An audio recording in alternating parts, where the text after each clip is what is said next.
Throughout television history, there's never been a show that captured the same spirit as Hogan's Heroes. In its prolific 168-episode run, it was the longest-running show set in World War II to ever hit the small screen.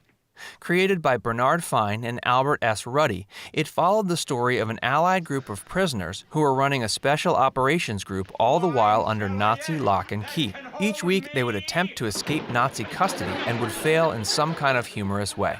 Bob Crane played the part of Colonel Robert E. Hogan, who was the primary coordinator of this ragtag group.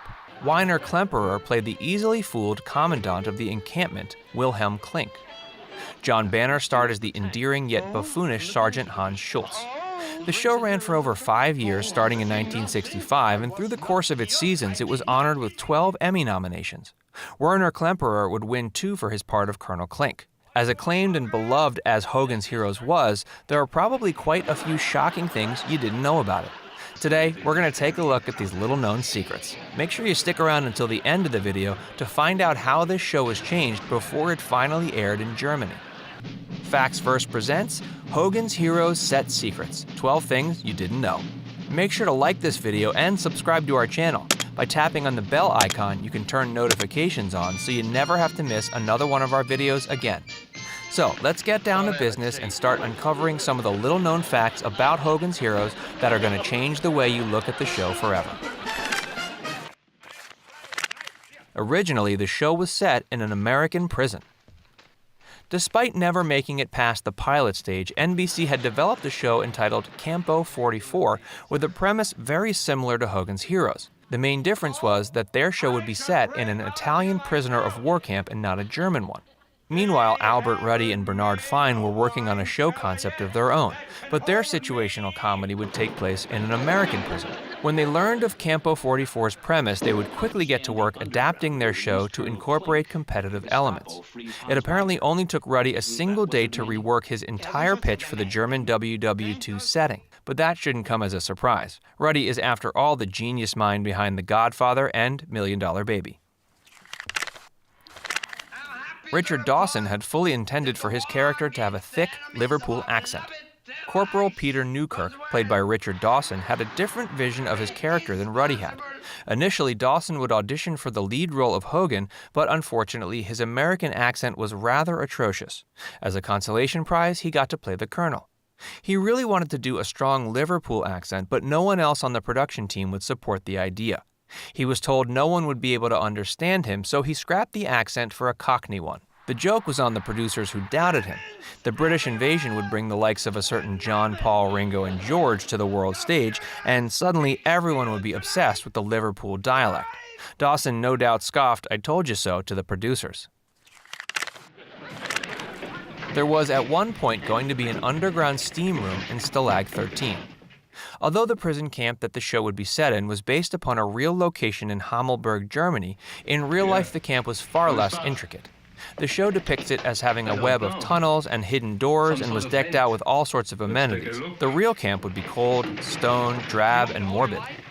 Initially, Stalag 13 was even going to be equipped with a steam room, as absurd as that may sound. It was scrapped, however, for being much too unrealistic. The Nazis were all played by Jewish people. After fleeing from the Nazis in WW2, Klemperer, who played Klink, Leon Askin, who played Burkhalter, and John Banner, who played Schultz, all wound up in show business. Howard Kane, who played Hochstetter, would be the fourth actor of Jewish descent to play the role of a Nazi in Hogan's Heroes. There was one final Jewish Nazi, Robert Clary, who played Corporal LeBeau. Clary was actually imprisoned in a concentration camp during the war.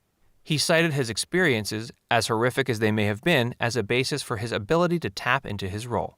It no doubt was a mind-boggling task to put themselves into the perspective of the enemy.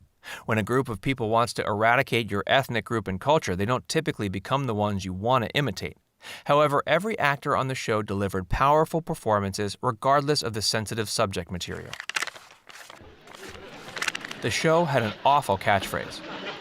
Hogan's Heroes is very obviously a satirical comedy. It takes an awful situation full of doom and gloom and turns it into fertile ground for a lighthearted comedy. That's much of its appeal, actually.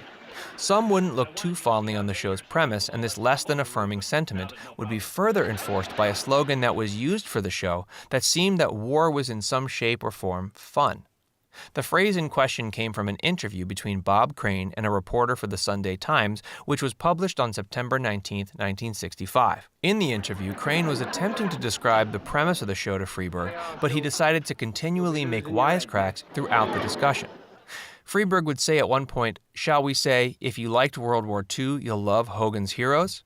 Crave, very uncomfortably, would reply, "No, let's not say that, no." He thought the joke was insensitive and offensive and that the horrors of war shouldn't be made light of. Despite Crane's respectable intentions, the phrase would repeatedly be used to describe the show until it went into syndication, where it would eventually be phased out. Hogan's Heroes cast would release a musical album together.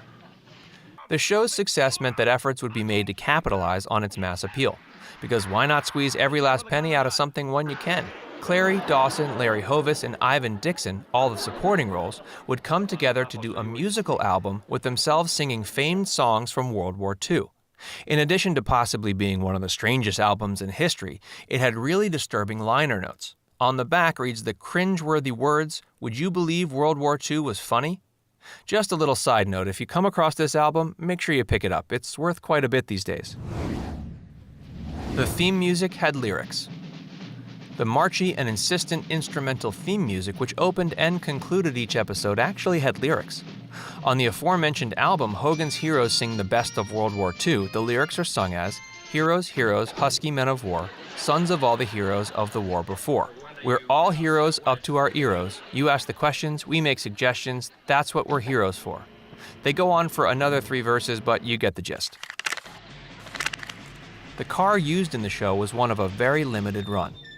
In the very first episode, and then seen throughout the series, driven by General Burkhalter, a Mercedes-Benz W31 was used.